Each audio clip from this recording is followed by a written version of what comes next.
Then the COVID situation, that as a black man, you know, I now like it affects me a lot because when I walk outside, I kind of look left and right, you know, to see who I'm my surroundings and just, you know, I pray that I just make it back home safe, even if I'm going to the store. Because you can go to the store and you get stopped by the police and then it just goes left.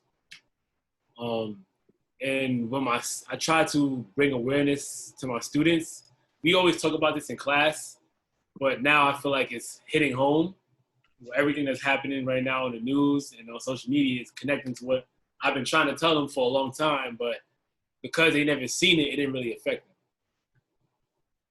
So that's it. Thank you, Roger. Okay, I'll go. Hi, I was just trying to get people the password so they can get in. That's why I was on my phone. But good afternoon. My name is Martina Bailey. I am a 6th grade ELA teacher in Harlem. I just wrapped up my 6th year of teaching. And I've been teaching ELA all 6 years, but my first 3 years I taught high school and I taught in the state of Florida. I'm a TFA alum, proud to be one. And I literally don't see myself teaching anything but English, just because, you know, reading and reading comprehension is so important. And then I feel like I have a lot of opportunity to educate in a lot of different other topics that we read about. So through the literature, I'm able to touch on a lot of different things, especially topics like these, because we do read a lot of historical texts. We do read a lot of fiction text that is, you know, based on slavery, that's based on Jim Crow. And so it just opens up the doors to opportunities to have these discussions. And then in light of everything that's going on now, can kind of tie them together. So that's a little bit about me. Hi guys, my name is Ikea McCoy and I am a high school math teacher. Sorry, I was trying to think about what I wanted to put, like first, the years that I've been teaching or like what I'm teaching. So I'm a high school math teacher. I've been teaching for 7 years. So this year coming up will be my 8th year, all in high school. I've taught pretty much everything across the board, all the way from what we call Algebra 1 here in Florida. So I guess for you guys in New York, that would be like your entry base level of math that a student would come into high school taking, all the way up to like the IB math and the ACE math, which are more calculus-based courses that all of the higher level students take. I would say with what's going on right now, I've always tried to incorporate as much as I possibly could in a math class. And I know a lot of people might think, oh, it's math, you know, like you can't really incorporate any kind of equity or anything like that other than the way you treat your students, which is not true. I tend to give my students like projects throughout the year. When they come into class on the first day, their groups are all either mathematicians or people who have contributed to math in some way, shape, or form. And the first question that the majority of them ask will always be, you know, oh, who's this? Who's Benjamin Banneker? Who's Katherine Johnson? Who's, you know, this and this?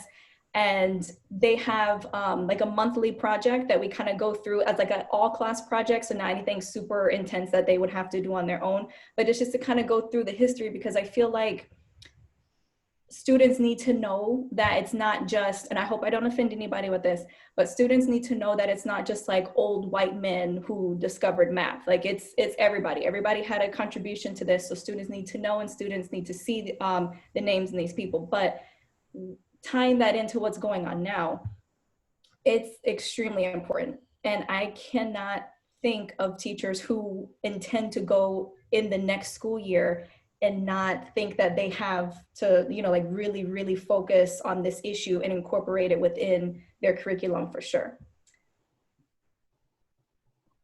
Thank you. Hi, I'm Kristen Hinkson. I've been teaching, I'm going into my 3rd year in September, teaching at a school in East Harlem. I'm pretty new to teaching. I feel like 3 years is like, you're still, you know, getting into the swing of things. But actually just finished my master's, and I wrote my thesis on culturally responsive pedagogy, and it's something that I'm really passionate about, making sure that we include culturally responsive material in our teaching and just around the classroom in general, images and everything. So I think it's very important that we expose our children to different cultures. And last but not least, Stacy. Hi, I'm Stacy. I am in my 4th year of teaching. I am a middle school and high school special education teacher. I've taught ICT, self-contained, severe disabilities, and I am grateful to be a part of this conversation just because I teach in the South Bronx, and so literally every single one of my students are a minority.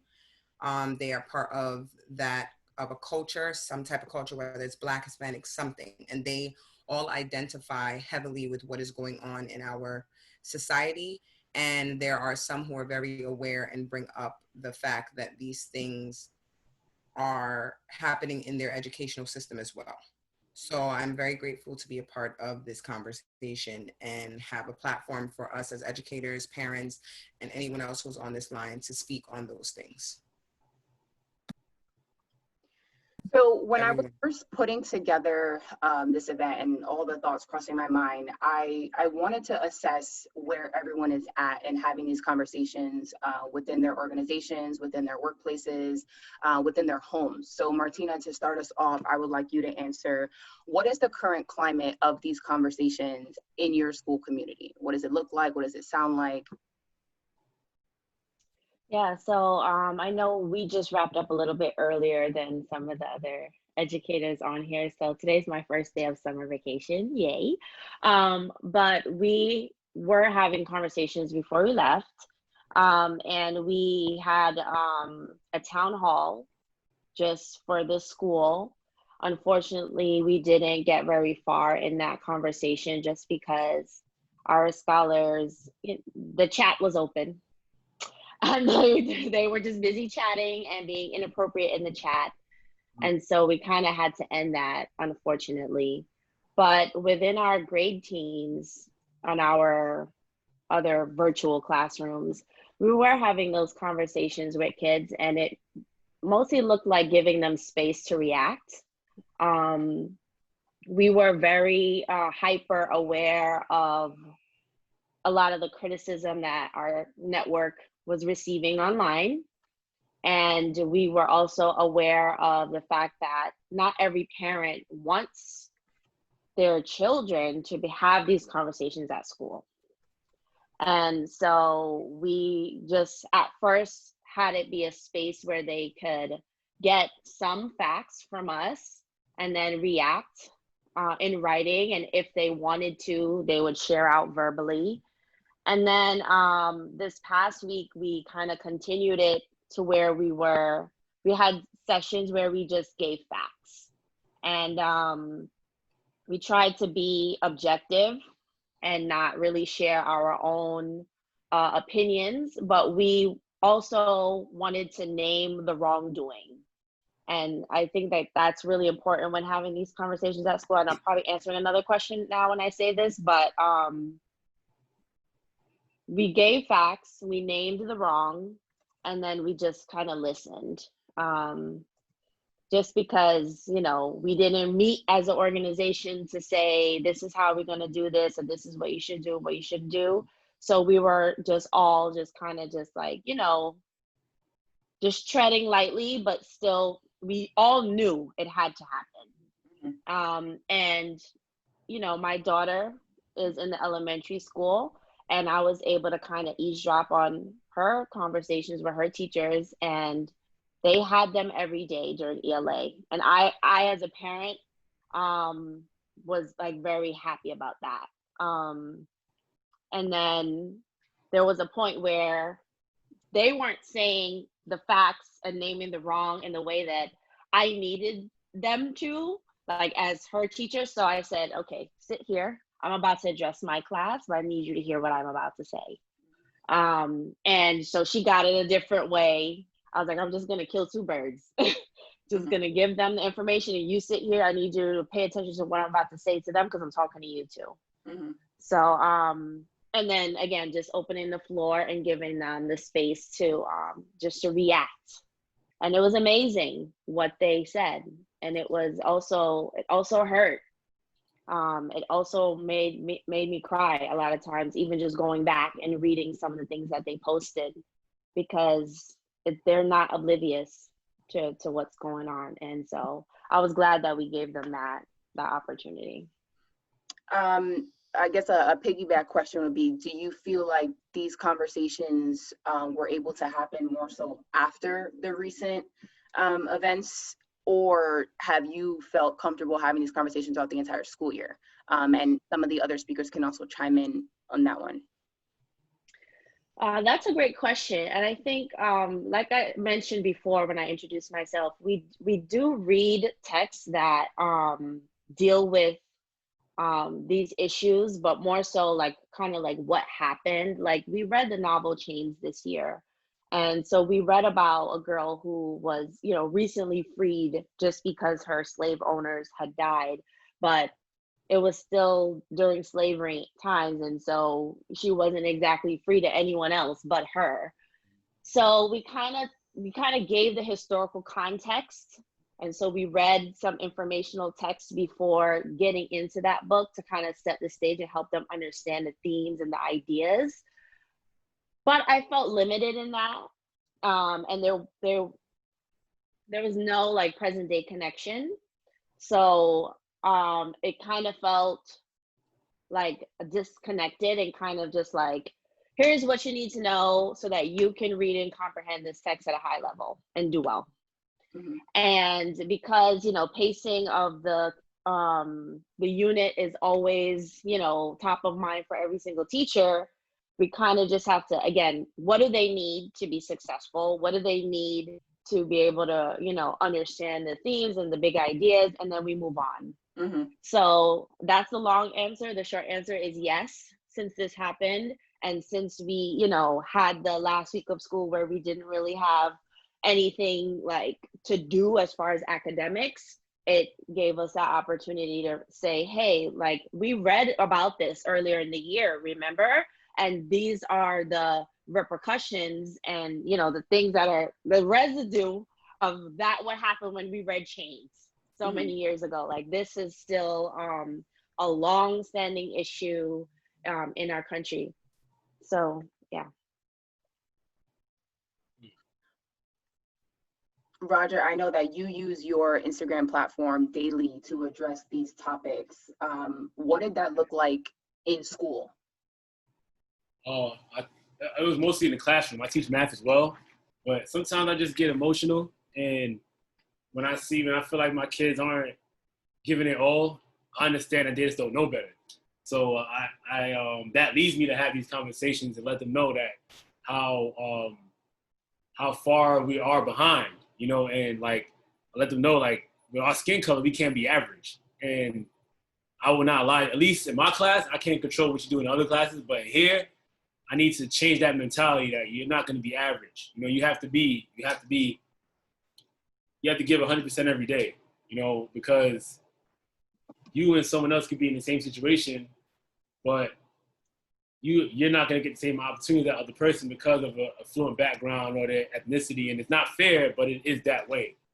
And I've been saying that for so long, but when you say it over and over and over again, it kind of gets redundant. So it's kind of a blessing and a curse that all these things are happening, because now they see, oh, this is what, I'm sure every teacher had these conversations in class, like, wow, this is what they've been talking about all this time. And I also asked them about questions in history, like who's this and who's that?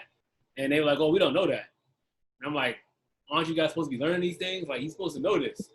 Even Black history, they don't know, some of them don't know who Rosa Parks is. Like behind just, she stood on the bus. She sat on the bus and refused to, that's all they know. They don't know anything else behind that. Or Malcolm X or Martin Luther King, not in depth at least. So, yeah. Yeah, this is the school that I'm currently working at right now. I feel is the first school that I'm comfortably able to have these conversations with other staff members and even with my students. And in my past schools, I haven't felt that comfortable, and it bothered me because I was like, these are conversations that we can have every single day. You know, we can have them when we're doing ELA work. We can have them when we're doing math work, but they have to be aligned with the curriculum in the sense that there should be a lot of time for both the discussion and, Right. you know, the lesson. And I feel like it's not happening enough, or it's not happening until something major like this happens. Yeah.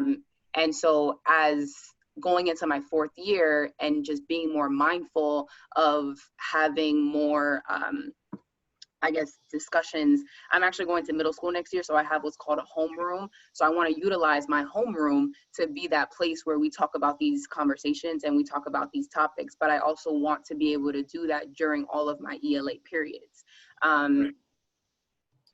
Yeah, so I just, you know, I want to hear from more, from obviously the educators here, what can we do on a daily basis to make sure that we're not just teaching math, we're not just teaching ELA, we're not just teaching history, and that students of all ages know about Rosa Parks, about Angela Davis, about you know, Martin Luther King Jr. and so many other people, because let's face it, we only teach them because they've been around for years. At least that's what I was told. Oh, just teach them about Rosa Parks because they know about her.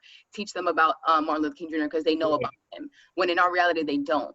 And I think it's not that we forget them, but I think we also need to learn more about more people, because it's not just Rosa Parks and Martin Luther King Jr. and Malcolm X. There's so much more. And I forgot who mentioned this earlier. Oh, Martina, this is before we even started talking.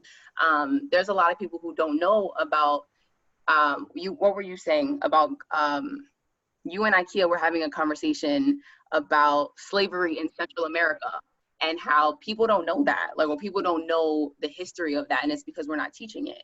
And so kind of segue into another question, how can we teach the proper history or the accurate history in class, despite or on top of having to teach our curriculum? I want to jump in for that. I think one of the biggest issues that we face as educators, at least I can speak for myself, becomes the silent red tape that we face coming from our administration or other things. Without true support from your administration and what you do in your classroom, there's a lot that you face. And so when you decide to interject conversations or topics that are relatively sensitive to people,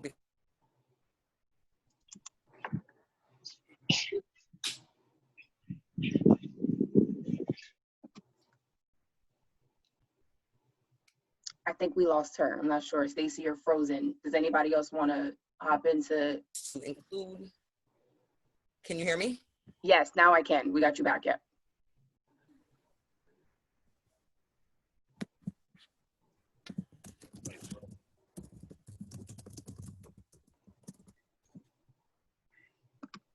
Hello?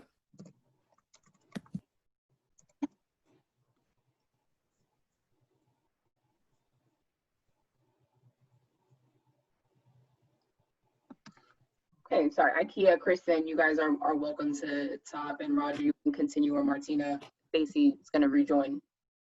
Oh, my admin supports 100% what I do with the kids. Oh, she's back, I think. She's back. Oh, yeah, my admin supports me. That's why I feel comfortable speaking about it in class and speaking about it on my social media. Mm-hmm. But one thing is, I've got a lot of backlash on my social media from a lot of people. You know, a lot, like it's gotten crazier this week, where people just don't understand. I feel like they just don't want to understand, honestly. And these are teachers as well, so I look at it as, if you feel offended by this post or it's sensitive, oh, they also told me I shouldn't be posting political stuff on my page. Teachers, oh, this is a teacher page, you should be posting political things. And they're offended by it, and then, oh, this is wrong. But it's like, if you teach black students, you're offended by a picture or video, imagine what your students go through. They got to go through what you see on your phone in real life. So if you just going home, if you just teaching and going home, then, you know, you're adding to the problem, honestly. You're not bringing awareness to it. Yeah. What racial disparities have you experienced or witnessed in your school community? I want to point that IKEA is a teacher in West Palm Beach, Florida. I think the majority of us are from the New York area, but I wanted to have some diversity so we can hear about what's happening in other states as well.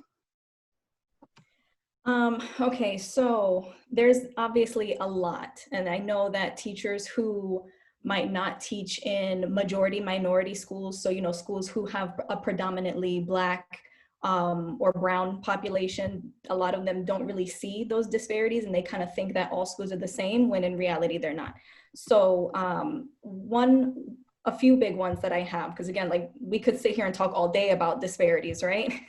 But one of the big ones that I find as both a student in West Palm Beach, Florida, because like I was raised and I went to all of the schools here, as well as teaching here, we have a lot of inexperienced or less qualified teachers. And what I mean by that is, it's not that they're not gonna put forth good effort, it's just we tend to get a lot of the teachers who are either just now graduating from college and this is their first job that they're trying to get. And again, not saying that there's anything bad, everybody needs a first job, but that's where the majority of our teachers are coming from, or they're coming from those alternate certification programs, which again, nothing wrong with that. It's just you have less experience than some of the other teachers. So they're not like beating down the door trying to get into our schools. So I do notice that a lot of the teachers, again, are fairly inexperienced. We also have less resources and less technology. So for example, we have a program within our district called the Trailblazer program, where schools get, you know, like Google Chromebooks, and they get like smart boards and stuff like that. Mm-hmm. Whereas some of the schools are getting them, but I've been finding that a lot of our higher performing schools, if you will, or are getting those a lot quicker than we are.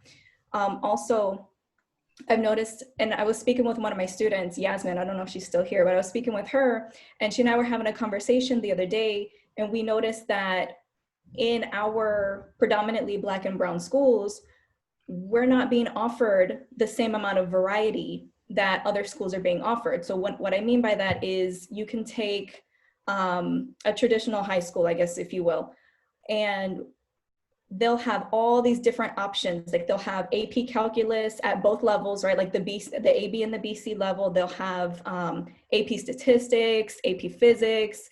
They'll have ACE math, IB math, like all these different tracks, right, that you can go to. Versus at the predominantly Black and brown schools that I teach at, it's maybe one or two. Like, hey, if you're at this high level, all right, you're gonna go into ACE math, and that's it. Like, regardless of your ability, they're gonna lump you all into ACE math, and that's pretty much it. So again, I can sit here and talk like all day about them, but one of the big ones that I also wanna mention right now that's super important for us is we do have a higher police presence. I don't know about the schools in New York, but the minority schools in our district and in South Florida in general, we always usually have more police at our schools. We usually have, they call it like a Title I special kind of thing. So we usually get extra APs and extra what we call supervision to kind of help, you know, like monitor the kids and keep everybody safe, whatever that means to them, right? Mm-hmm. But also our students, or the students that I work with, we have more of a chance at getting suspended from school, expelled from school, being arrested at school. It's happened. Like, I've literally been on planning, and not at my current school, but at another school that I was working at. And I was on planning and, you know, like trying to make my lesson and everything. And this guy comes in and he says, hey, can we use your room real quick? And I was like, I mean, sure, I'll step out. And they were literally arresting a kid. Like that's literally what they were doing. And at this point, I'm going to be honest, this was my very first year of teaching. So of course, like I went to report it, but other than that, I didn't know like what else should I have done. And obviously they came up with, you know, their reasonings for wanting to arrest the kid. And he had, you know, drug paraphernalia and all this stuff. But at the same time, what are we really doing? Okay, fine, you arrest him, but at this point, what? You know, like what's he going to do? Are you guys going to put him in a juvie? Because that's not what should happen. He should, if in fact he does, you know, have drugs or whatever, he should be going to a rehab, getting a mentor, like somebody helping him get back on the right track, because you're a teenager. You're way too young to be, you know, messing up on your life like that. So I do want to mention this though, like while we can sit here and like, you know, call off all the disparities and stuff that we see, like the achievement gap, no child left behind, all of these things, I feel like we have to look at things more from a systemic standpoint. So like what exactly is written in the system, and what exactly is the system causing for the, you know, how is the system causing for these things to happen? So kind of back to the teachers, right? Like the teachers, you know, leaving or being very inexperienced and stuff like that. A lot of the teachers will leave because either their 3-year contract is up. So like in our district, we have a 3-year contract. So whatever your first school is, when you get hired in Palm Beach County, you have to stay there for 3 years, whether it's Title I, non-Title I, it doesn't matter. So once their 3 years are up, usually they're out. And I've always worked in Title I schools. So every single school that I've worked at, it's always had a very high, predominantly Black and brown population, but just because that's where I feel comfortable to have these conversations, and I can relate to these students because I am and was one of these students, you know, like I went to all the high schools, the elementary schools and everything like that in Palm Beach County. So a lot of the teachers, when I ask them why they're leaving, they'll literally tell me it's too hard. I can't teach this population, it's too hard. And while they're right, it is hard, especially for somebody who's not coming from this background and you don't share the same background. But I had to think about it again, systemic wise, why is it hard for them to teach our population? It's hard for them to teach because when you go to undergrad school, right? And if you get your degree and you get a bachelor's degree in education, I don't know about like, you know, the schools in New York, but I researched all the schools in Florida. Barely any of them require that you take a class that literally teaches you how to teach diverse populations. Yeah, there might be a class called like, you know, Intro to Diversity for Teachers, and we all know that that class is a joke. Sorry if I offended anybody, but again, that class is a joke. And at most, they'll say like, you know, oh, you can take multicultural education, but again, that's as an elective, and that's if you want to take it. If you don't want to take it, you find some other elective, you know. So within the system, there's nothing preparing teachers how to teach us as, you know, as students. Another thing that I wanted to mention is that, you know, we tend to think, and even the history teachers teach, you know, like Brown versus Board of Education, and all the schools are desegregated and things, but that's not exactly true. And we all know that. Like, we all know what schools in our area are quote unquote the Black schools or the white schools and things like that. Our district in particular, they're trying different efforts and different actions to try to, you know, like keep it moving in terms of the progress for desegregation. But again, there's so much work that needs to be done in this. You know what I'm saying? The last two things that I want to mention in terms of, again, getting back to the system, one of them is redlining. That's a big one. So with the redlining, it plays a big role in how our schools are being funded. So for example, like for property taxes are a major way of how schools get funded in our district and in the state of Florida. So if you're redlining and you have these low socioeconomic areas that are funding a school, then of course it's going to be funded at a disproportionate rate than the areas who have, you know, the high property taxes, and it's quote unquote, you know, more the desirable area to live in an area.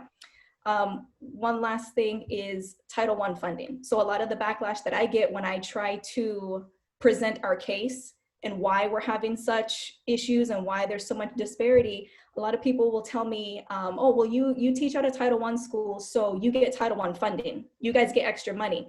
And it's like, you guys don't realize that the Title I funding is supposed to try to like help us bridge the gap of the disparity in the funding that we're getting from property taxes and everything like that. When you guys are getting your A+ money, and do you guys have A+ money in New York? Like if your schools perform at a certain level and the schools get rated as an A school, then they get like special bonuses? I'm not in that school. I don't know about that school either. Okay. Yeah, because I was gonna say I've never taught at any of those schools, but I have, you know, like I've met people who do teach at those schools, and when they tell me that we get the Title I, I'm like, wait a minute, you guys don't, first of all, you don't need Title I funding, extra funding, and on top of which, you're getting A+ money. So here's how A+ money works. If your school is rated as an A school, which again, I've never taught at one of those, here's how the ratings go. They take your graduation rate, which already we know that statistically, unfortunately, a lot of our Black and brown students do not graduate from high school for multiple reasons. You know, it could be academic, it could be environmental, it could be whatever. But we know statistically we're falling short, and we're not serving them as they need to be served in that aspect. So already graduation rates are working against us, right?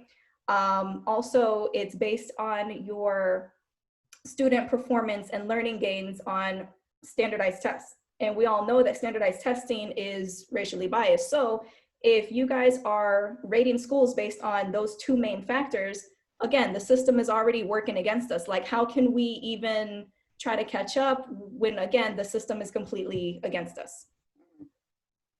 I want to piggyback off of some of the things that you said, because I have experience in Florida and here in New York, and it's literally night and day, yet the students sitting in front of me all look the same. And I was at different places in my career, and I was one of those teachers that came into Duval County in Jacksonville, Florida, Teach for America, had been working in sales for 5 years. And I said, you know, I went to school for English. I don't want to be in sales forever. I want to use my degree. But I'm not going to go back to School of Ed. So I did Teach for America. I was placed in Florida, and I'm like, why did you place me here? But okay, I'm going.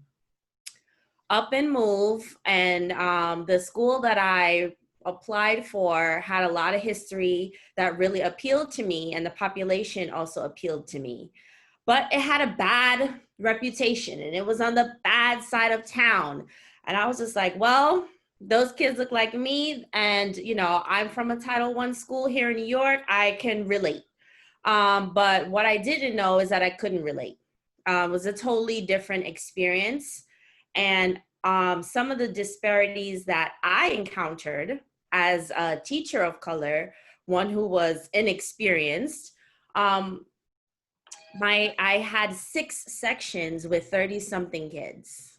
6 sections. Mm-hmm. Yeah, so that's a lot. Okay, you do the math, okay? Right. It's on the call.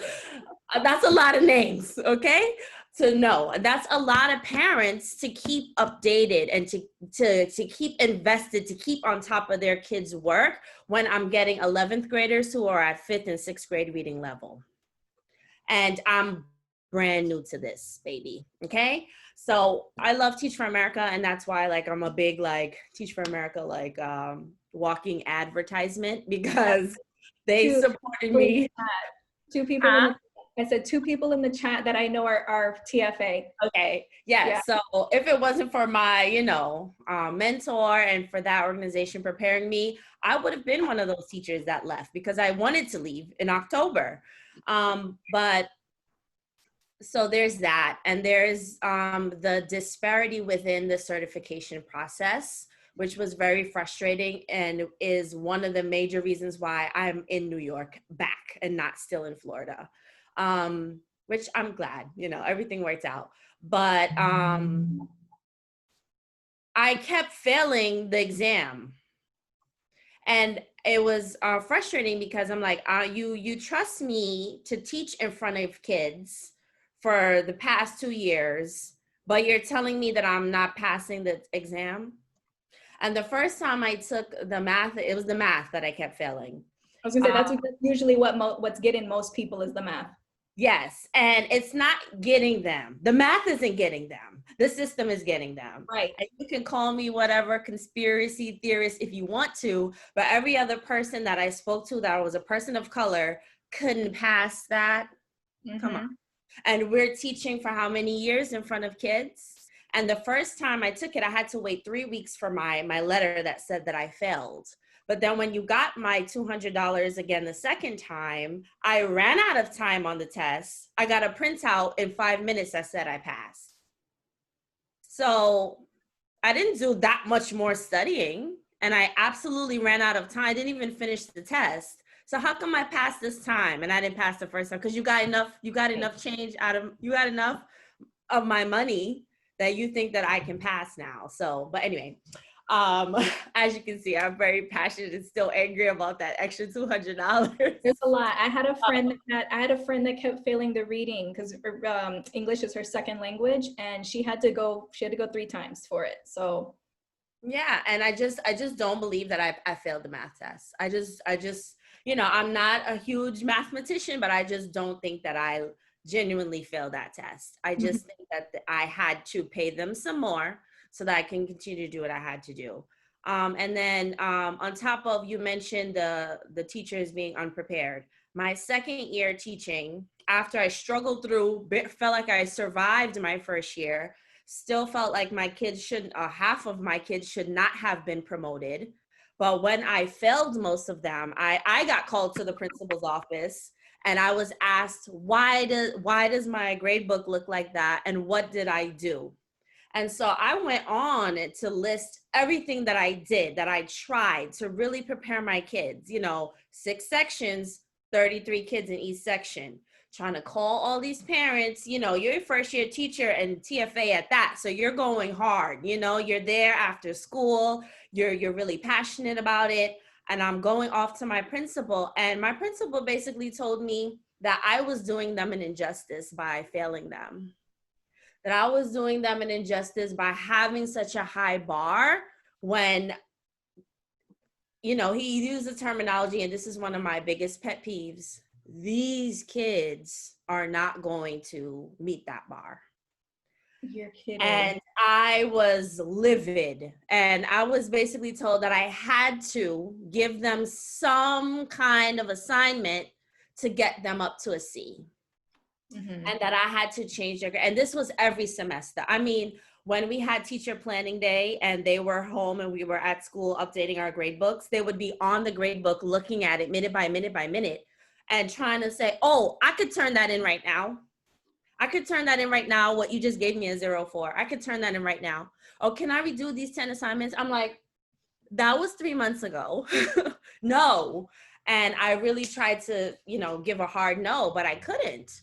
And I really tried to make a case and say, if we really want to see change in our community, we have to raise the bar. We have to raise the bar so we can prepare them for what's really out there. But I kept getting this response of, these kids, most of them aren't going to college. These kids, they're not gonna, we just got to get them out the door. And that hurt me. That hurt me a lot. And I didn't want to do it. And I felt like if I wanted to keep my job, if I, I just felt like I had no choice. But I couldn't do that. So I did a version of that. I still made it challenging for them. And I give them the bare minimum to pass, but it still didn't feel right. And then my second year, having gone through all of that, oh, you're going to teach the honors classes. Me? I was like, so where's the training? Where's the training for me to teach the honors classes? Because, what do you mean? We have honors classes?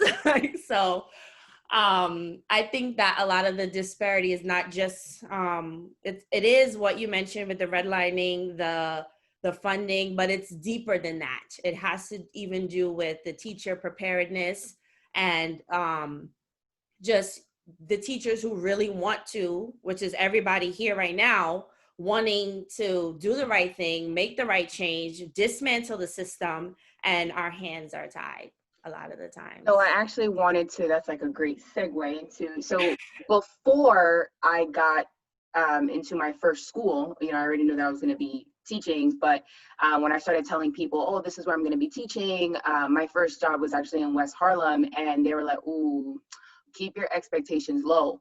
And I was like, what do you mean by that? So I wanted to ask Kristen, because I know you just finished your master's and you're entering your third year teaching. How was your preparation to be in the classroom? What do you feel, I guess, since you have the most recent education, what did it look like for you? And how do you feel ready to teach in your neighborhood? Well, I did Teachers Fellow, so I also did an alternative certification. And the summer, you know, the summer training they put you in, it doesn't train you for the real world when you step into that classroom. But my education, I got my master's through Brooklyn College.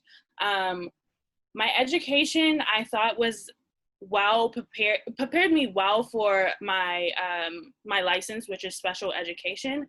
But teaching in a school in East Harlem, I definitely agree that you don't, as a student in a master's program, you don't get taught a lot about teaching diverse students and teaching a diverse population.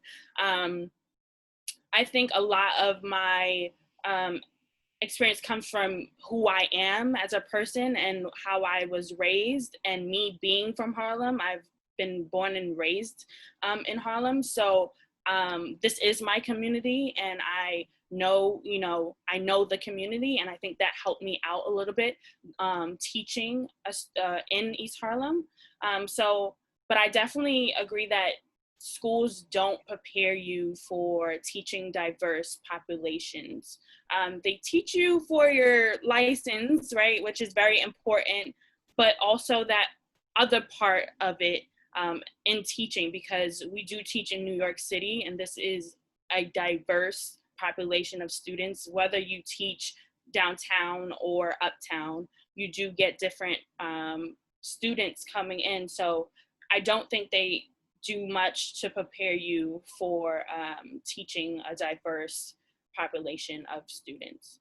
So now, how do we, you know, as unprepared educators to teach a diverse population of kids, then teach students to have an understanding of what it means to be diverse? How do we teach things like equity, inclusion, if teachers are not prepared to teach those things? I think it starts from the top down. Definitely there needs to be more training. There needs to be more discussion among teachers first, admins, and just DOE in general. There needs to be more discussion about this so that we can better prepare ourselves to teach it to our students. How can I teach something that I don't know anything about? Like, I will never, ever teach math.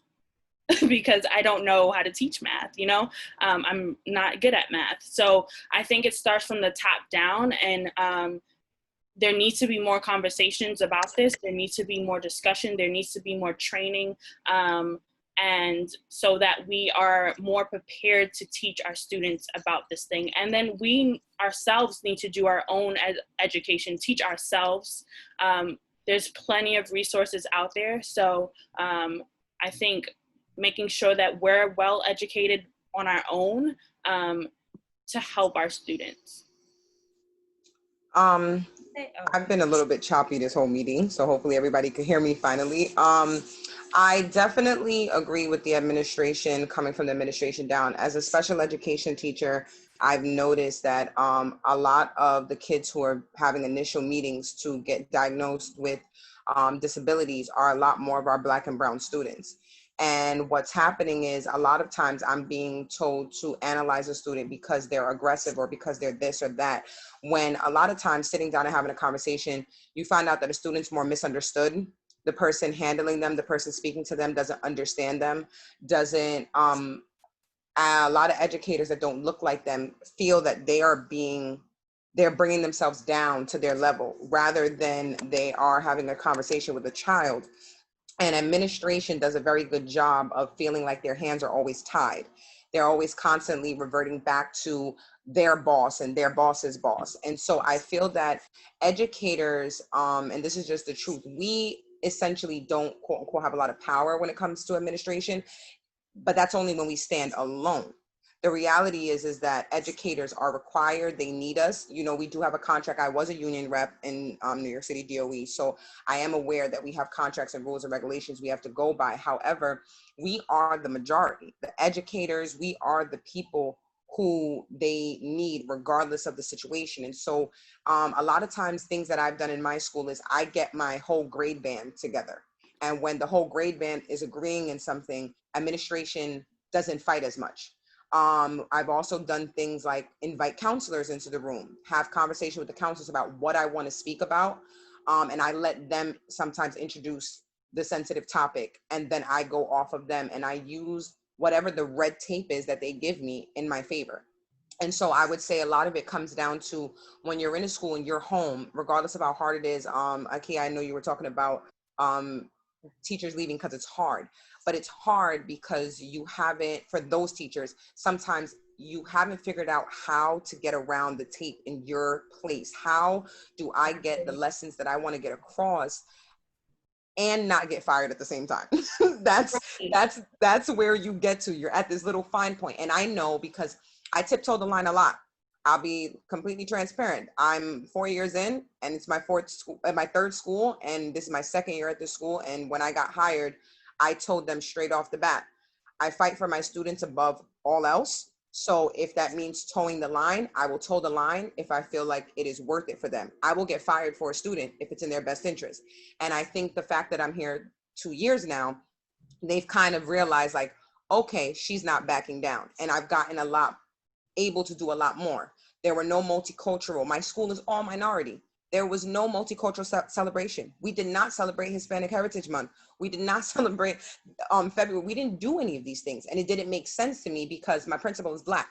My assistant principal is Black. The other assistant principal is Spanish. So somehow they get in these roles and they get bombarded by whatever's coming their way and they get muted. And in respect to that, they mute us.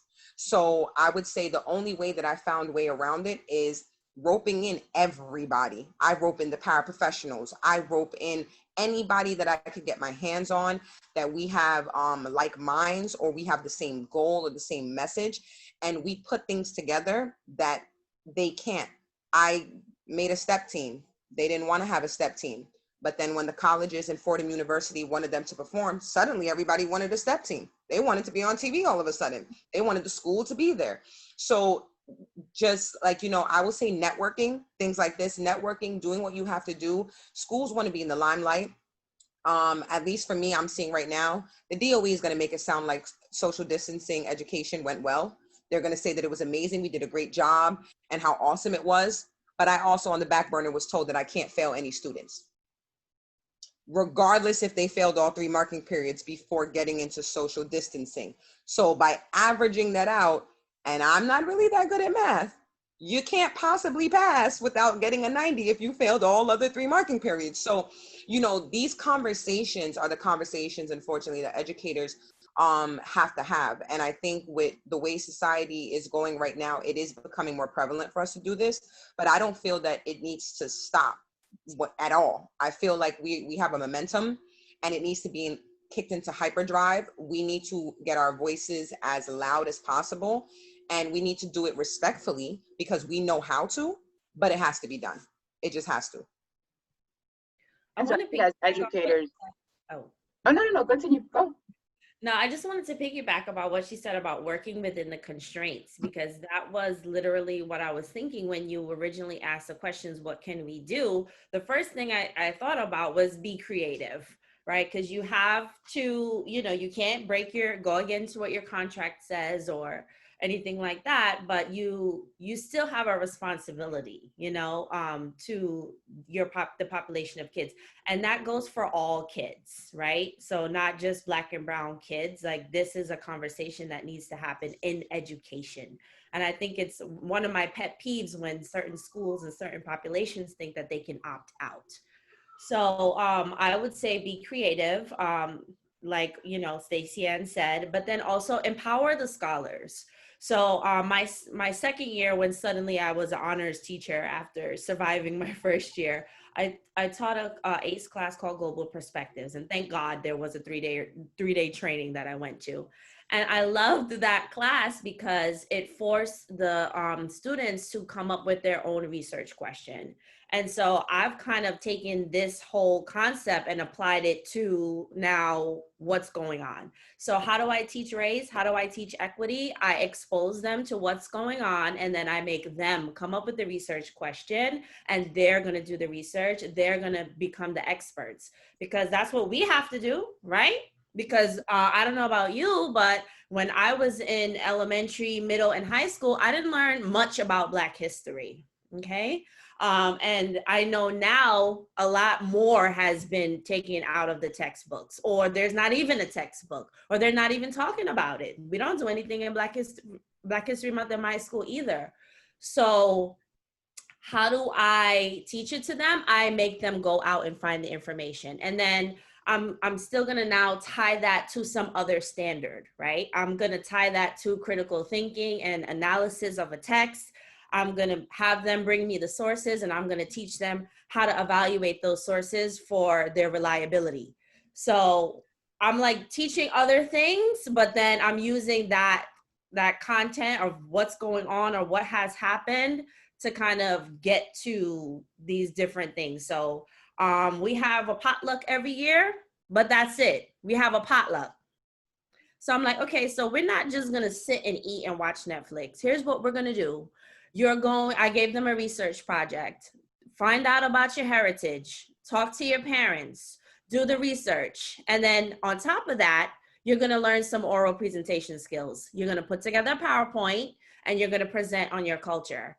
And it was fun because we ate and we weren't just watching Netflix, but we were eating. And as we were eating, everybody went up one by one and got to talk about their culture.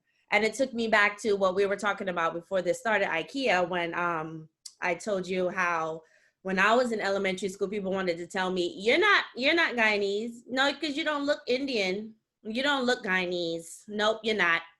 And I had to school them, or like, let me tell you about Guyana. And I had to go off, right? But I would lose them after like the first 3 sentences.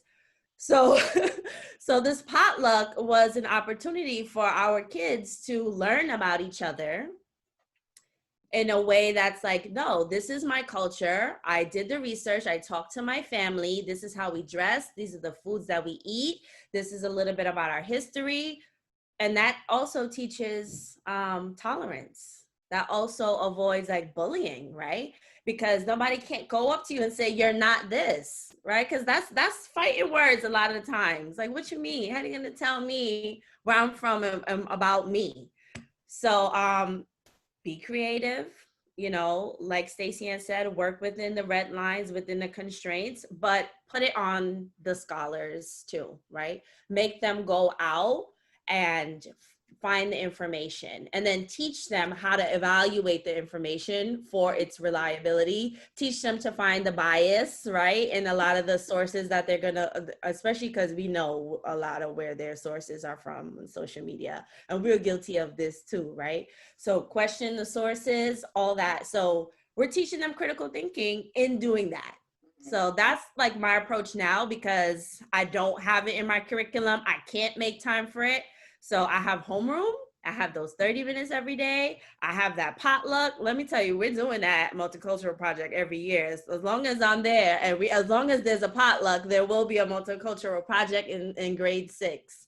And I'm gonna be creative and think of something else for Black History Month too, because we can't just like not have it. Like, no, not unacceptable. So I wanted to, sorry, yes, Kristen, go ahead. Really quick, just to say with the creative part, we have to find ways to incorporate it in every, and it could be in the smallest aspect. It could be a picture.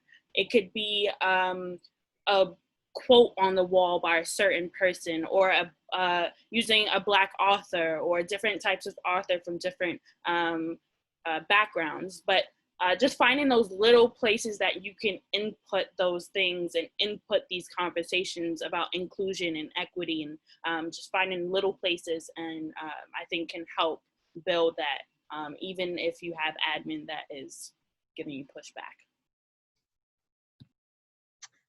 So just on this idea of being creative, I know, Roger, you mentioned that your school is on board. You have 100% flexibility to teach these topics in your classroom. What does that look like? What activities are you doing? Is it just a conversation? What methods of discussion are you using? I go in different avenues where I touch on financial literacy, because ownership and financial literacy is a key to end all of this, all of the lack of equity that we have. So I teach them. I have the real estate mogul Grant Cardone. I play some videos about that, and then him showing them what passive income is, having the different types of forms of passive income, and interviews like Vlad TV, where he interviews like everyone from, you know, rappers, real estate moguls, entrepreneurs, people that kingpin, people that have been incarcerated, and show them all walks of life. And I also invite people to come to our school to talk to us. So I had this producer, Mastermind Productions. He worked with the baby. He was on tour with the baby like a month before he came to talk to them. He came to the school. He showed them like how tour life was. You know, a lot of our kids like to rap. So that was touching to them. A kid actually, he raps now. His name is, he's in high school. He actually gave him a few rappers emails to work with and gave him studio time, and like that changed his whole life, you know, because he was like so invested in coming to school. I do, what else? I have friends that, you know, are working in the music industry, or they're nurses, or I have a friend that's a scientist. So if they can't make it to school, they would record a video of them speaking, and then I'll show it to my kids. So I kind of like, I want them to hear the same thing from different mouths. Because if it's just coming from me all the time, it just gets redundant, and then they just tune out. Yeah. How do we, and this is for anyone, how do we include parents in these conversations? Because I know sometimes we don't know what conversations are being had at home. And this past experience was an eye-opener for me when I had 3 of my students, this was like a week after the death of George Floyd. 3 of my students were actively participating. They were passionate. They were talking about what they feel, why it happened. And the rest of the class was just like, I don't watch the news at home. My parents haven't told me what's going on. Why are there so many protests? What is a protest? And I was taken aback. I had no idea. And I was texting my co-teacher like, what do we do? Do we have this conversation not knowing what the parent's perspective is? Do we have a parent meeting? So that's what we did. We had a parent meeting first, actually, before we continue that conversation. We let it be, we let the kids finish however they you know, whatever their thoughts and feelings were. Then we had a parent forum, and we were like, so we want to hear from you. What conversations are you having at home? What are you comfortable with us sharing? Because this is what we're going to talk about. And so the following meeting, half my class showed up, and they were like, still, oh, my parents told me a little bit about it. But yeah, they were like, oh yeah, he died, police killed him. Yeah, that's about it. And again, I teach at a predominantly minority school. So then my frustration was with my parents. Like, why is it that only 3 of my students as Black and brown children are aware of what's going on and why it's happening? And so my question to you is, how do we have this conversation with parents and families? What does that look like? I want to, I think that when it comes to parents, I found being in 3 different schools, if your parent community is not active, period. And I pay attention to that from parent night, from the first open night, whatever that first night is that the school has in September, October. If your parent community is not active, that is the first foundation that is a problem. The more active parents are, that they are coming in or they're having conversations at all about their students' education or what's going on in the school, and those are the parents that typically are more involved all around. I also find that the schools that have had more activities whether it's celebrating. I taught at Truman High School, and we had 3 shows during the school year, and the house was packed. And all of the different cultural projects and shows and things that went on during the school year, parents were so involved and so engaged in coming to these things and being a part of them, that conversations like this, I'm sure, roll off the tongue because they are involved in everything, including the Google Classrooms and stuff. Now being in a school where we don't have any of those things, parents are only contacted for the, hey, your child has been absent for 5 days. Hey, your child did not do my assignment and is failing. Hey, this, that, and again, we have 30, 40, 50, however many students, 3 sections, however, and we're expected to contact them or do these things. I think that teachers and parent coordinators are the most separated in the building, and that is the worst thing that can happen in the world. That particular person is there, and I found that my parent coordinator coordinates on behalf of admin. It's never in conjunction with the teachers. It's never in conjunction with what is going on in the classrooms, but more so about what they need the parents to convey. And the harsh reality is that we have to get parents involved. I hope this doesn't offend anybody, but there are educators who are lazy. This is not something that is going to come out of the curriculum. This is not going to be something that you can do the way you lesson plan, because it takes work to build something that isn't there. This isn't in our curriculum. These conversations are not happening at home. And this is going to require sometimes, hey, we're having a movie night, invite a parent, and then conversations happening. It's going to require a little bit of finagling and working in the system. It's not something that's just going to arrive. So for me, I would say starting from day one, finding those celebrations, the things that you do, and inviting parents in and getting kids excited. Every time my kids were excited to step, every time they were excited to dance, every time they were excited to slam poetry, I do Freestyle Fridays. They tell their parents, and then their parents become interested because they are engaged. So if kids are engaged enough to go home and invite their parents to things, parents will respond. But in these schools, in the Title I schools, in the non-funded schools, we don't have anything for parents to come to. And that's a problem. I would say don't assume that your parents know as much as you know. And I don't mean that in a way like to sound like offensive or like they're not intelligent human beings, because they are, but they're busy. They're working, and sometimes they have multiple kids, right? And sometimes they're not stopping to even think to educate themselves enough to then educate their kids about anything. And that, again, that is not me being shady. I'm saying that as a parent myself. I know that next year is sex ed, and I'm like, I gotta do that first before they do that with her.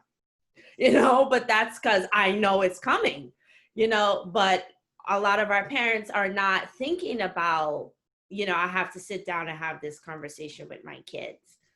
My parents didn't sit down and have those type of conversations with me. Like I said, I had to just go to school and hear the comments and then be on the defensive. So I would say reach out to your families and educate them in a respectful way.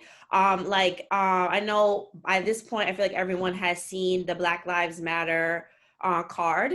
I had the link in my bio just up until I replaced it with this one, with all the petitions and with all the ways that you can get involved and things like that. That's some information that you can say, here's a resource, parents, in like a mass email, right? So that if you don't have time, or like Stacey Ann said, you don't want to take the time to do extra stuff, that you can send them this information and say, I recommend you looking through it first. And then maybe there's a way that you and your child can sign some of these petitions together, or write some of these letters together, or whatever the case may be. So I would say don't assume that all your parents are as woke as you are, because they're busy and they're juggling. And then just respectfully share some information with them. And then also let them know about the conversations you're having with their kids, because, right, like that's going to save a lot of people being angry later on. since we are like virtual now, I recorded the conversations I had with kids, and I plan to, like, after this, send an email with that card. Like, here are the sources, right? And here's what I told your kids. So summer vacation now, like, good luck, do your thing now. But like, just don't assume that they know or they even know where to get the resources. Cause I've been told many times for other things, you're the teacher, right? So be the teacher even with your parents, but then also like I would say just, be respectful. Don't assume they know, don't assume they don't know. Just come from a place of like, I found this and I think it might be helpful for you and your family, and just pass it on. Mhm. I have two things I want to say. One is a question. This goes back to Stacey Ann's response. You guys have parent coordinators? I do. I don't know if everybody, I don't know. Can you explain to me, like, a brief rundown what exactly a parent coordinator is? Because we don't have that here. So a parent coordinator is someone who is supposed to essentially serve as a median between the school and parents. They hold parent meetings. They're very heavily involved with the Parent Teacher Association, the PTA, and things like that. So it varies in school how administration utilizes the position and the person. So in one school I've been in, this person has been someone a teacher can call and say, hey, I'm having trouble getting into contact with a parent. Do you have an alternate number? Can you reach out? Can you do this? In another school, like I said, or in my school, this parent coordinator is the person that administration has sent blast emails out or messages out. So again, it is supposed to be a middle ground. Okay. But I feel every administration uses the position however they feel the building or themselves sees fit. Got it. Okay. Because for us, that's a guidance counselor. Like that's the only person that we can contact is literally the guidance counselor. And then the guidance counselor is that person that kind of like helps us, as you said, if I've been calling, writing emails and there's no response, then our next step is to go to guidance counselor. So I guess they've kind of like, spread across that one position amongst all the guidance counselors then. So switching gears, sorry, did you want to say, you said you had two things to say, okay, I'm sorry. Really quick, I was just going to say that, especially with everybody going virtual, right? I think that we do need to remember that, like, in the event, whenever we end up going back to like, normal school or whatever, if that's going to actually happen, I do think that we need to really utilize the fact that we have all this technology to actually get in contact with parents, like, when I first started, it was parent teacher night, and whatever, emails and phone numbers you got from parent teacher night, that's your starting point. And then of course you can go through the system and get all the other, phone numbers and everything. And again, just like Stacey Ann was saying, a lot of times we're so busy and wrapped up. Like I teach 5 sections, but 3 different preps. So like I have 3 different classes that I'm prepping for, and it's very time consuming. So yeah, unfortunately, some of the times, although I would like to involve parents a lot more, a lot of the times it's like I can barely do the, hey, your kid is on the verge of not passing the class, I need your help, what can we do? And then like Martina said, sometimes I'll also get like well, you're the teacher, so you figure it out, which is fine. Like I don't take offense to that, but again, I just want to kind of bring our technology to the forefront, and that we really need to think about our own ways to reach these parents, because like what might work for me and my population is not going to work for somebody else. So there's not like this like end all be all map that we can use to get parents involved. I just think that we all have to kind of work hard, as somebody, I forgot who mentioned this, but like it's hard. Like you've got to make sure that you are willing to do the work. Definitely. Thank you for that. Switching gears a little bit, 2 things that I feel, and we're getting close to end. I know some of you might be thinking when is this finishing? We are wrapping up soon. How do we teach an anti-racist or an ally-like mindset what does that look like for our white children? What does that look like for our Black and brown children? I've heard, not from many of my students, oh, I can't trust white people anymore. Or, well, I guess I'm not allowed to hang out with them anymore, because if I'm walking with them and they get in trouble, I might get in trouble too. So how do we teach our students, elementary, middle, high school, especially high school, who are about to enter the workforce, to have that anti-racist, ally-like mindset? I feel like it starts in the school, because I don't go to try not to get off topic, but like I teach in the school where there's a lot of Dominican and African immigrants in the South Bronx, and let's say like a Black and a Hispanic student gets in trouble, like the Black student would get more of the harsh punishment than the Hispanic student. And like I taught a high school class, literally like the African students were on one side of the class and the Dominican students were on the other side of the class. They wouldn't want to talk to each other, wouldn't want to. And I had to explain to them, like, listen, y'all all live in the same hood. You live in the same apartment. One of y'all live in 3B, one of you live in 4C. You go to the same barbershop. You take the same bus and train to school. You eat at the same bodega. You at the same fast restaurant. We're socioeconomically, we're in the same situation. So we're in the same struggle together, you know. And I felt offended after a while, because it was like I had to ask them, like, you know, why are we so separated? And they could talk about everything else in class. When I asked them that, the whole class was just silent. Like, and the fact that they were silent means that other teachers were seeing it and wasn't even addressing the situation, because this been happening for a long time before they got to me. And I was like, so from here on out, I'm going to switch it up. You guys are going to sit next to each other. You're not going to sit next to someone who looks like you. You're going to sit next to someone that you don't know, that you're not cool with. And I'm going to pair you up in groups, whether you like it or not. And it is not just to be, you know, like an asshole or whatever the case may be, but I just want you guys to understand each other, where you come from, the culture, why you speak the way you speak, why you think the way you speak. And I think when you have understanding, I think that bridge the gap a little bit more. Because I went to does anyone watch Everybody Hates Chris? I went to those two schools growing up. The real name is Marine Park in Madison, and I was a minority. It wasn't a lot of Black kids in that school. It was majority white and majority, and then after that was Asian. But I feel like I was treated differently because I was an athlete. You know, I was a star athlete in high school, and I was a star athlete. I went to college to play football. So Black athletes are treated differently than the average Black student. You know, we get more perks. I've honestly, like, it was time where I failed accounting with a 30, and then I ended up getting an 80 at the end of the quarter, because the teacher was a basketball coach, which is cool with the football coach. And he said, "Oh, you were a good kid." And I was like, when that hit me, I was like, wow, like I could literally, I would get in trouble and go to the dean's office, and the coach would come and rip the papers up and say, go back to class.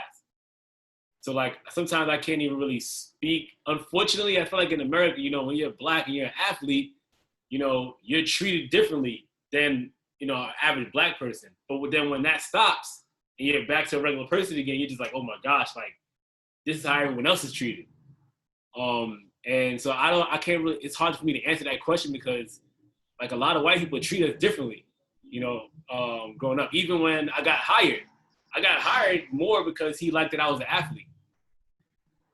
You know, I went to jobs where I applied for this accounting job, and we talked about, he found out I played football, he researched me, and we talked about that more than me doing it. I didn't know nothing about accounting. I actually lied on the application. I knew nothing about it. The only Black person was what's the person that works on the phones in the front? I don't know the title of that job. Office manager? Yeah. Huh? Office manager? Something like that. She just took calls. There was a Black woman. That was the only Black person. Yeah, I was gonna say receptionist. Yeah, receptionist. That was the only Black person that worked in that job. And I was like, oh my goodness, like everyone else is white. And it just shows you how different, like, yeah, sometimes you're Black, but like entertainers and athletes and stuff like that treat. And I think that's why a lot of Black kids want to be that, because they see that they're treated differently. And I educate my students on, you can be more than that, because they don't know what you got to go through. Like, I went to school for free, but I have 10 nights in my knee. You know, I'm 29. I got tendonitis in my knee. I have a bad lower back. You know, like my knees crack every time, my ankles crack. My body's beaten up. You know, I didn't get a dime for playing. They make millions of dollars off of you. Like the book, the library, and the universities are built off athletic programs. Mostly football and basketball bring all this money to the university. We don't get paid anything. We don't get a dime. And we're, you know, when I was in college, my mom was struggling. Every refund check I got, I gave part of that to her. You know, like I had roommates that had kids at 19 and 20. They would take care of their kids. My roommate would take care of his kid in the dorm. You know, so it's like they make us feel like we're getting ahead, but we're really not. We're honestly just getting used. And I tell the kids, like, the Golden State Warriors owner, he's worth $5 billion, but they're only paying Steph Curry $200 million for 5 years. So who's really winning? You know, why don't you aspire to be the owner? There's a whole bunch of black players in the NBA and NFL, 70%, but how many owners are there? And I try to get them to understand that. Like, we're really working hard. You're beating up your body. For what? And then they're taxing 40% of that. And then when you're done playing, what are you going to do? You know, and like I feel like with the media, I also talk about this to my students, like these shows, Love and Hip Hop and the Housewives, I don't know the exact name of the show, but with black women, they portray a certain picture of that. You know, all you see, like, oh, they're ignorant and they curse and they do all this stuff, but that's not the working woman every day. They don't put that on TV. They don't put the 9-to-5 working woman. So we're misrepresented in media. And a lot of white America, that's all they see. They don't see the 9-to-5 working woman that's educated, that got multiple degrees, that they don't talk about. So I try to just put them like, get them to think about those type of things. And hopefully that would affect their life. Yeah, I try not to get too off the topic. No, I think you hit the nail on the head. I say that the way that we can have children that have that mindset is inclusion. I think I teach middle and high school, so I feel like a lot of times adults don't give these ages enough credit for what they can understand and the information they could take in. There is some coddling, but then when they get in trouble, they should be old enough to understand everything and all their consequences and all levels of everything. We can't play both sides of the fence. So we don't give them enough credit to give them the information as raw as they can take it. And that's another issue that we have. And so I think inclusion into even some of the scenarios that we have and we've been through as the educators in their lives are important. You know, like I've heard a black male teacher say, oh, I got followed in the store, and then a student go, oh, me too. But it took him to open up and say something about that encounter for a student to feel comfortable to say that happened to me too. And then ask the question, like, why did it happen though? Like, you know, it happens to me all the time. It's so normal. And then the conversation branch out from that. I've had to share with my students, my name is Stacey Ann. I have literally sat in an interview room where a woman has called my name and then I've gone, oh, excuse me. And then she goes, give me a second. I need to get this, you know, interview in. And I'm like, well, she's like, just give me a second. And I'm like, okay, but she's like, just give me a second. And she's like, Stacey Ann. And then finally I got so frustrated and I was like, I'm Stacey Ann. Me, hi, right here.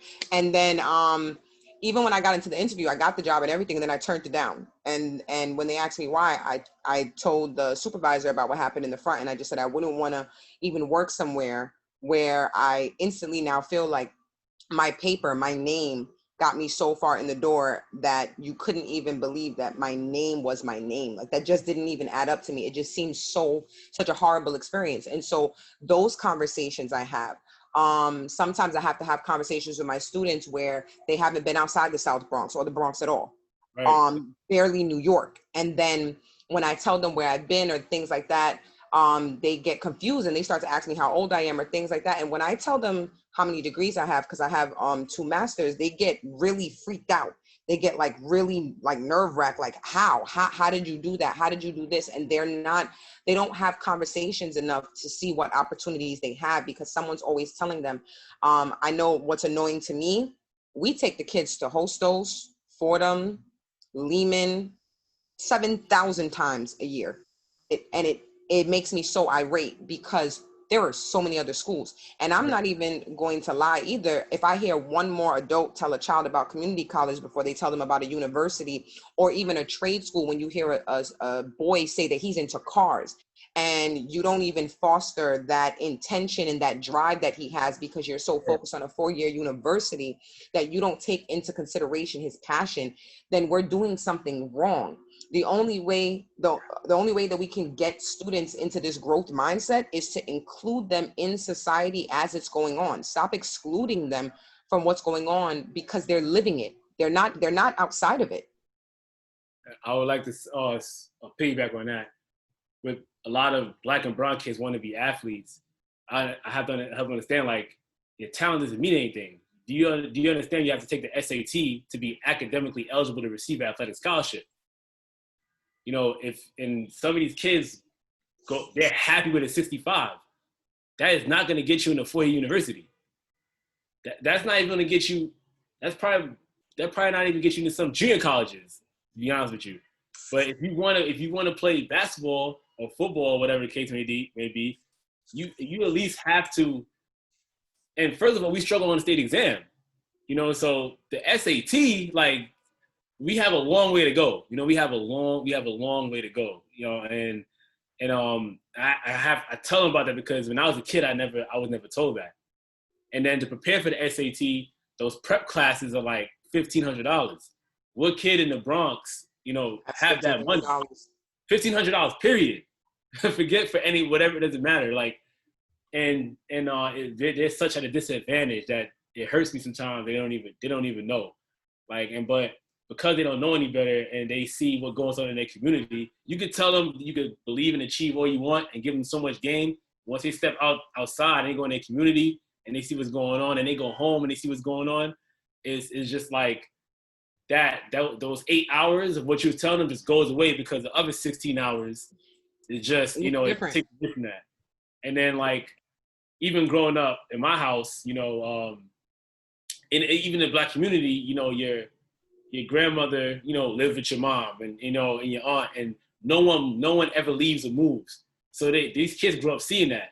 And you see it in the classroom where they have the mindset of, I'm good, you know, as long as we get these benefits and I got these Jordans and I'm getting fly, that's all that means. That's all that matters to me. And that's why I try to bring a lot of people into the classroom that's successful from their neighborhood to show them, like, nah, this is not it. Get out of the Bronx. Like you said, it's the corner store, the block, and then the school. That's all they've been to. Manhattan is like 3-4 stops away. A lot of them haven't even been to Manhattan. Like, use your Metro card and go somewhere. Even when the 8th graders apply for high school, I try to push them, go to Harlem, go to Lower East Side, go to 14th Street, go eat a dollar pizza and be in a different environment. The environment is killing them. The people that they're around.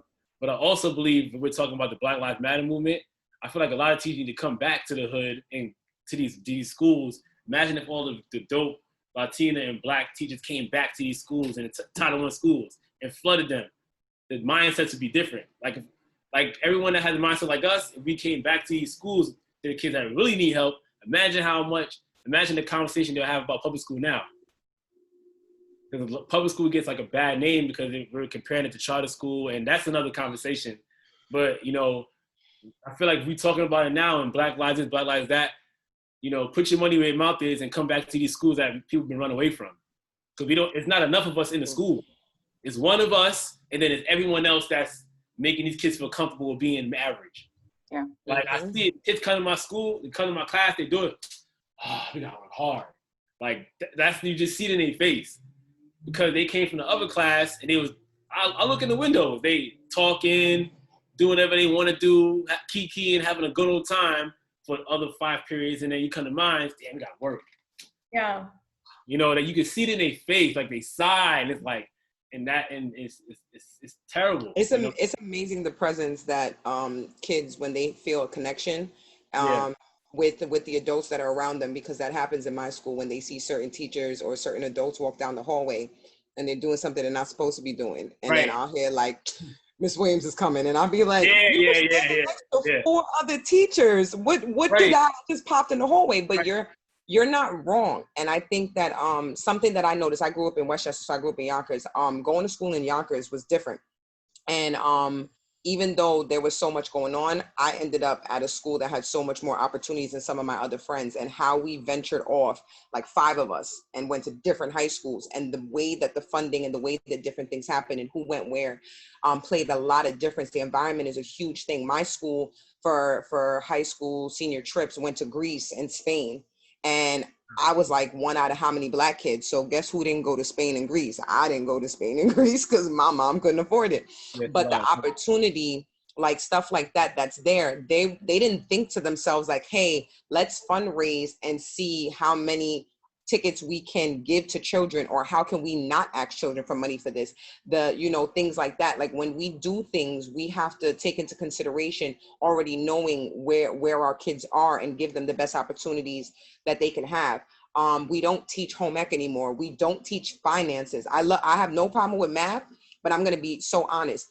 Half of these kids that get a chance to leave and make it out of here and get into the real world and try at life are at a failure before they step their foot out the door, because one of the first things they do and learn about, and they have no idea what to do about, is credit, is a credit card. We don't explain these things to them, and they get sucked into a whole different systematic situation on that side. And then they're boggled down with so many other thoughts. They couldn't be a kid when they were a kid. Now they don't even know how to be an adult properly because nobody taught them. And it is a cycle that has to be broken. And again, I pose this to the educators, that if, like you said, if we they all came back to where they belong. Yeah. The other problem also is that it requires work, and complacency is our biggest adversary. Like whenever we are complacent, we're never going to do anything. If you feel comfortable, there is no growth. So when you get to a point, and I know I've been there, where you finally, your lesson plans is rolling off your thumbs. You could type a lesson plan in 5 minutes. You could play the admin when the admin walks in the door. I've had those moments where I had to look in the mirror and be like, all right, sis, it's getting real. This is a problem. When you get to that point where it's not because it's so fruitful that you're doing it, but because it's rote, and you just, my observation is coming up, and this is that and the third. So when the work that has to be put in for this requires a team that doesn't sit on the boards that an admin sets. These are not the tables that admin preps for us. These are tables and roundtable discussions that are required from educators like ourselves, who take time out to have a conversation like this at 5 and 6 in the evening. These are the conversations that have to be led in our different communities, and then those communities have to be brought together. Our kids will never know what it's like to sit next to a white kid and feel okay to have certain type of conversations until they're put in that room. We have all had opportunities where we have had to either defend ourselves or show our education level or some type of conversation to prove, because we have gotten to that level. They have to start from now.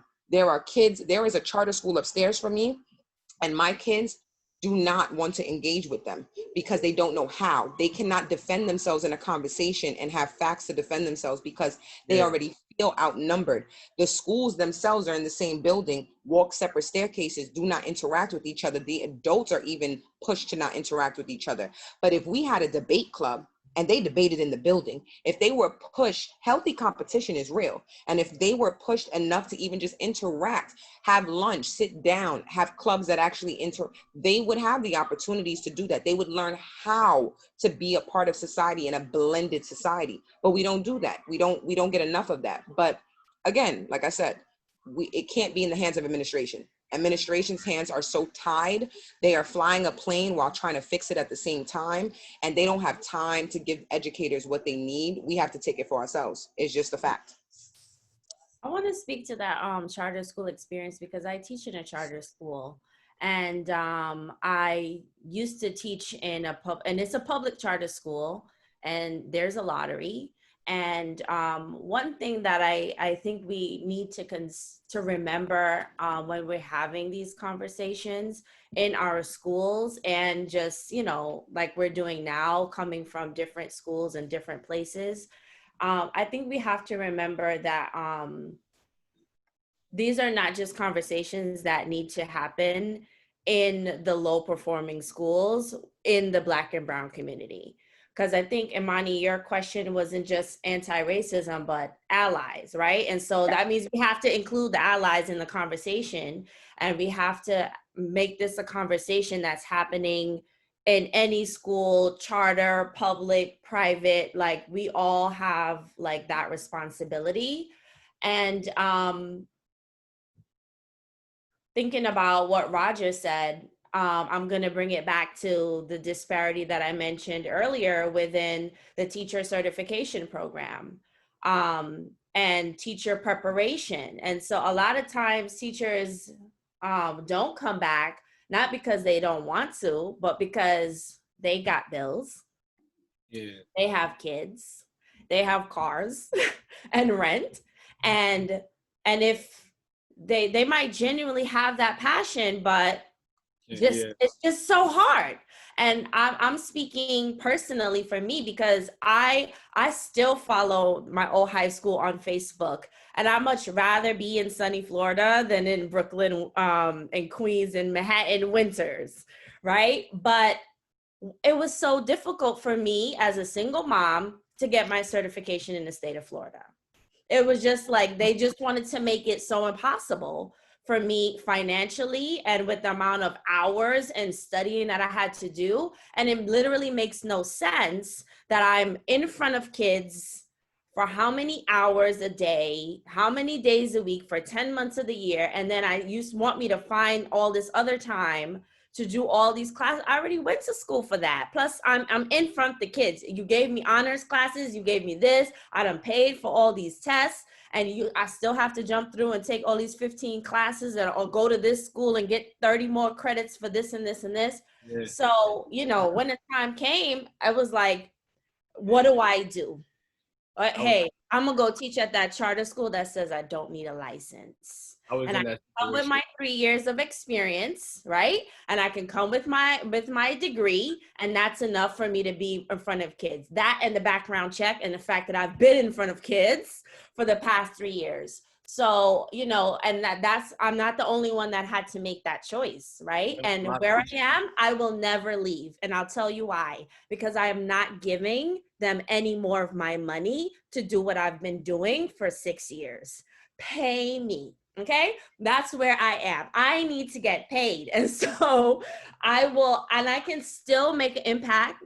I can still have these conversations. I can still plug into my community. And the kids in charter school, they need to have these conversations too.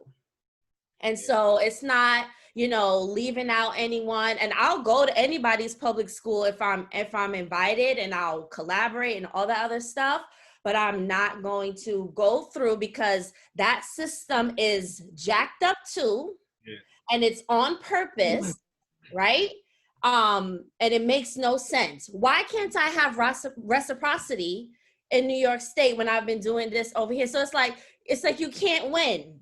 And you're one of the ones that, like Stacey Ann is talking about, that will go the extra mile, that will do the extra work. But you guys just making it so hard. You're making it so hard. So I will stay in my charter school where they say I don't need to pay and take all these exams. And I will stick to their curriculum, and I will find my way within that to have these conversations with kids. And I think, as far as how do we have them, everything that you guys just talked about, those real life scenarios, talk about it. And then going back to what I said earlier about like naming the wrongdoing and naming the injustice in that. I will always tell people, it doesn't make any sense that I will teach for all these years and then come here and you tell me that I need to jump through all these hoops of fire just so you can make $1 off of me. No, not doing it. Guess what? I'm gonna teach these kids, right? Oh, I hate that phrase. Anyway, but have the conversations and then name the wrongdoing, name the injustice, and they're gonna ask why. They'll always ask why, and they get upset. And when they ask why, that's when, again, I go and I give them the baton and I empower them, find out why, and come back and tell me. And then suddenly they're hungry, right, for the information, and they're looking, and then, okay, well, let's look at this source. Let's look at this together. By the end of the day, I'm like creating my little activist because I'm just like, here's what happened. This is wrong. Why do you think that happened? Literally the same way when we read something, right? Why do you think the author did this? What is trying to be conveyed here? I literally use the same language that I use when I'm talking about literature. Like, what's going on here? Why do you think this is? And it really just empowers them to find that information. And then boom, you have little change agents walking around. I think I spent over $2,000 on certification. Oh Lord, no. I failed the 7 to 12 6 times. And then midway through grad school, they told me, you don't have enough prerequisite credits to do math. So you can still take the 7 to 12. And then on top of that, you have to take these CLEP exams. And that's like $100 each. Or the other option is do a multi-subject. Middle school generals 5 to 9, where that's math, English, and science. So that's 3 exams in one. And then I was already at the time a couple $100 in. So then you had to take the EAS, the ALST, and the CST. Oh, you mean the tests that aren't even required anymore? Oh, okay. Yeah, because ALST already did that twice. So I didn't give them money back for that.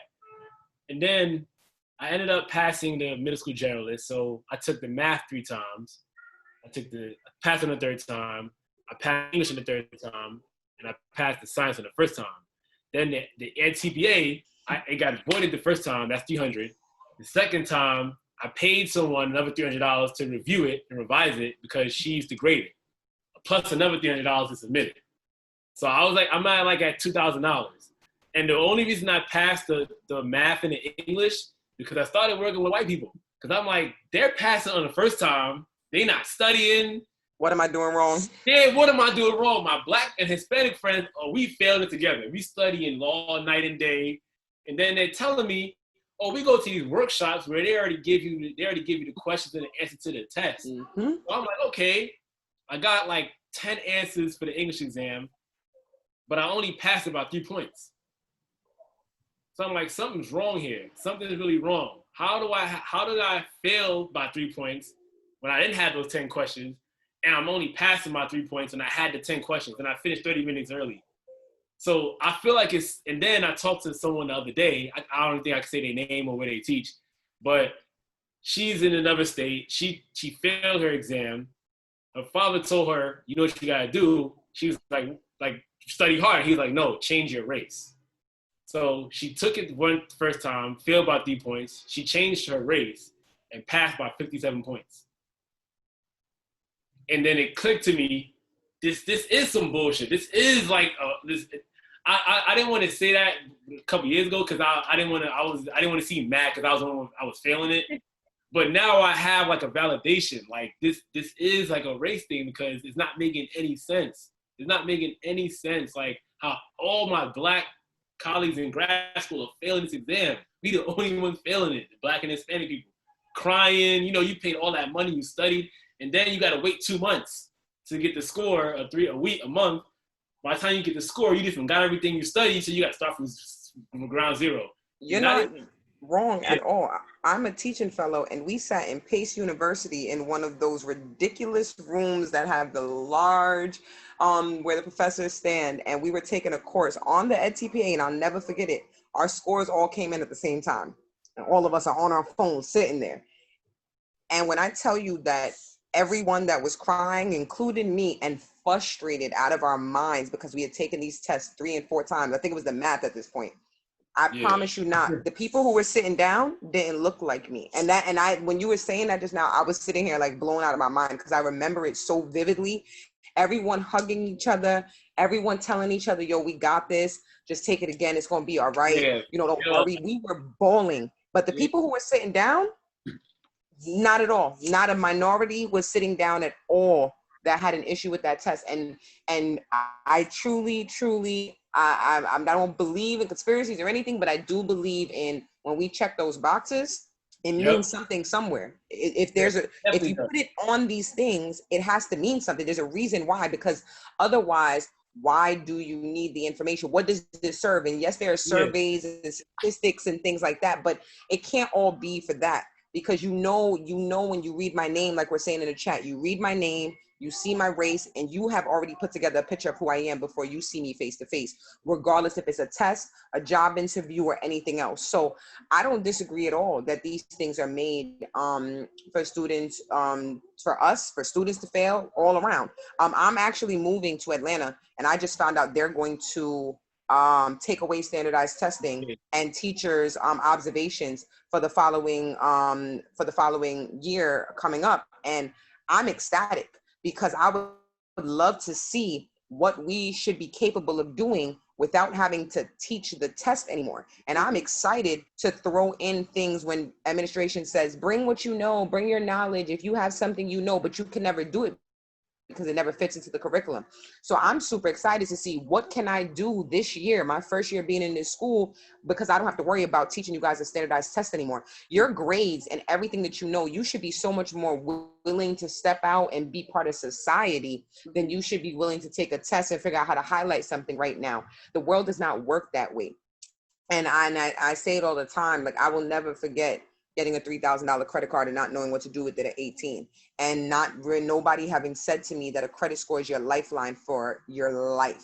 These are valid skills. I remember getting but I went to a high-end high school where I got the electronic baby that terrified me, and all of the, well, besides my mama and God, but it terrified me into those things. But at my other friend's school, they didn't have that. They didn't have the electronic baby crying in their ear. They just had somebody telling them, oh, don't get pregnant, and no reasons, no sex ed. Their curriculum was different. So there are these disparities and everything, but exposure. I can't stress it enough. Exposure. The students, our scholars, have to be exposed. The more that they are exposed, the more knowledgeable they are. The more they get out of their own communities, the more knowledgeable that they will become. We took our girls empowerment movement, our GEMS group, to a bank downtown, and they brought all executives in that were brown and Black that had positions in the bank, and they let them shadow them for the day, and they got to go to their offices and see what they do. And there was not, and I'm not saying that it's not okay, but there was not one white person that they brought to that room. And it was so powerful because on the train ride home, I had so many young girls going, she used to live down the block from where I live. There's nothing more powerful than connection, because once they feel empowered and they feel connected, then they're more empowered when they're in a room where they're not connected. And so we have to build those connections for them and let them see what is out there, and they will be more comfortable when they're talking to somebody that doesn't look like them. So that's just it. I know Imani tried to I know we had to go like so many times, Imani. I'm trying to hide over here. It's okay. I mean, obviously we can see that this conversation, one, it can go on for hours, and we can dissect many different aspects of systemic racism in education, from assessments to lesson plans to, modes of transportation, what's available to students to get to and from school. I will be having more of these. I want to thank IKEA, Martina, Roger, Stacy, and Kristen for being brave and joining me, as this was my first, event hosting something like this. Thank you to everyone who came. I would like for those speakers to drop your Instagrams and or emails in the chat, so that way if questions went unanswered or you want to follow up, you have the opportunity to do so. I'll also drop my information as well, so you can follow us in the future. I recorded this session, so I will be posting it. Enjoy your weekend. Happy Juneteenth. Continue the conversation, continue the momentum. It does not stop here. We must continue fighting. So thank you, everyone. Have a great night. Enjoy your weekend. Bye, everybody. Bye. Bye, guys.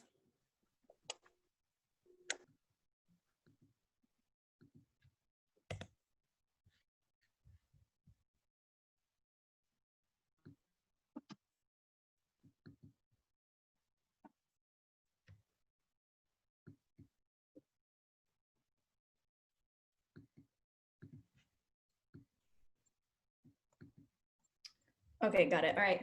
Bye, Monty. Bye.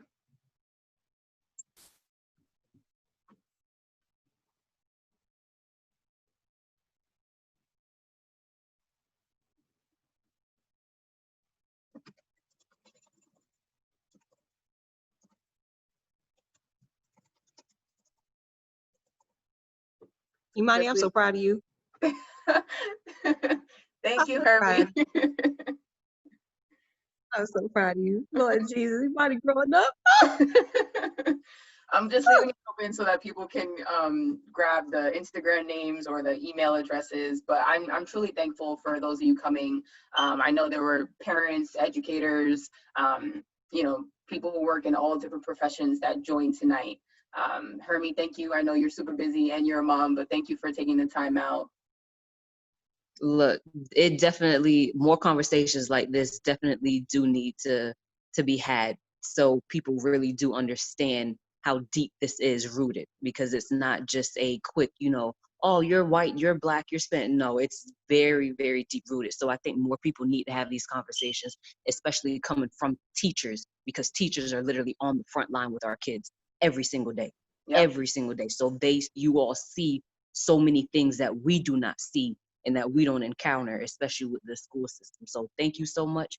Anytime that you all want to do anything like this again, just let me know. I'll be there. I'll be listening. I will talk if I need to. Whatever it is that you need, just always let me know, all right? All right, and thank you so much. I'm so proud of you, girl. Have a good night, okay? Thanks. All right, bye. Bye.